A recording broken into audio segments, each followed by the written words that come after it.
दोस्तों, अगर आपके पास 10 लाख रुपए होता तो आप उसे कहाँ इन्वेस्ट करते?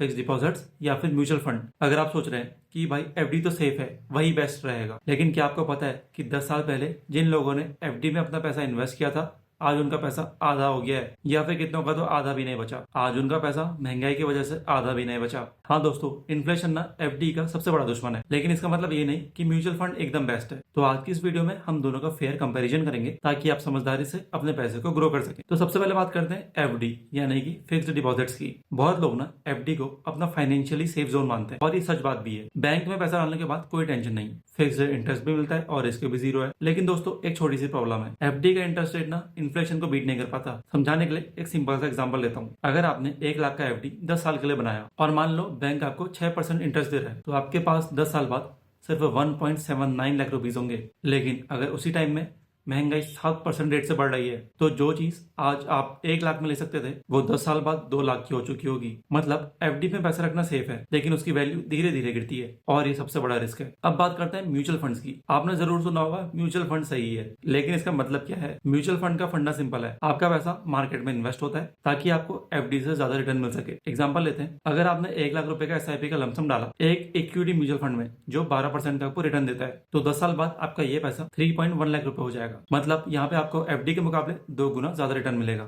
Sounds amazing, right? लेकिन एक ट्विस्ट है, इसमें रिस्क भी होता है। मार्केट कभी भी ऊपर नीचे जा सकती है, और अगर आप शॉर्ट टर्म के लिए इन्वेस्ट कर रहे हैं तो हो सकता है कि आपका पैसा लॉस में भी चले जाए। लेकिन अगर आप लॉन्ग टर्म यानी कि 10-15 साल का पेशेंस रखते हैं, तो हिस्टोरिकल डेटा के हिसाब से म्यूचुअल फंड्स एफडी से कई ज्यादा रिटर्न देते हैं। अब सबसे बड़ा सवाल, आपके लिए बेस्ट ऑप्शन कौन सा है? देखो, अगर आपको सेफ्टी चाहिए और रिस्क लेना पसंद नहीं है, तो एफडी बेस्ट है। ये रिटायर्ड लोगों के लिए या फिर शॉर्ट टर्म इमरजेंसी फंड जिसको चाहिए उसके लिए बेस्ट है। लेकिन अगर आपको वेल्थ क्रिएट करनी है और आप थोड़ा रिस्क ले सकते हैं, तो म्यूचुअल फंड आपके लिए बेस्ट है। ये उन लोगों के लिए बेस्ट है जो लॉन्ग टर्म सोच रहे हैं, इन्फ्लेशन को बीट करना चाहते हैं, और जिनको एफडी से ज्यादा रिटर्न चाहिए। आपको एक एडवाइस देता हूँ, दोनों को मिक्स रखो। शॉर्ट टर्म के लिए एफडी रखो 1 से 3 साल का इमरजेंसी फंड, और लॉन्ग टर्म के लिए म्यूचुअल फंड या एसआईपी करो 5 से 10 साल या फिर इससे भी ज्यादा के लिए, ताकि आपका पैसा सेफ रहे और ग्रो भी करता रहे। तो दोस्तों, अब आप क्या सोच रहे हो? आपका इन्वेस्टमेंट स्टाइल क्या है, म्यूचुअल फंड या फिर एफडी? नीचे कमेंट करके जरूर बताना। अब अगर आपको वीडियो पसंद आई हो तो लाइक शेयर सब्सक्राइब तो करना ही करना है। मैं आपके लिए ऐसी फाइनेंस और इन्वेस्टमेंट की सिंपल और स्मार्ट वीडियोस लाता रहूंगा। मिलते हैं नेक्स्ट वीडियो में, तब तक के लिए invest smartly and stay happy.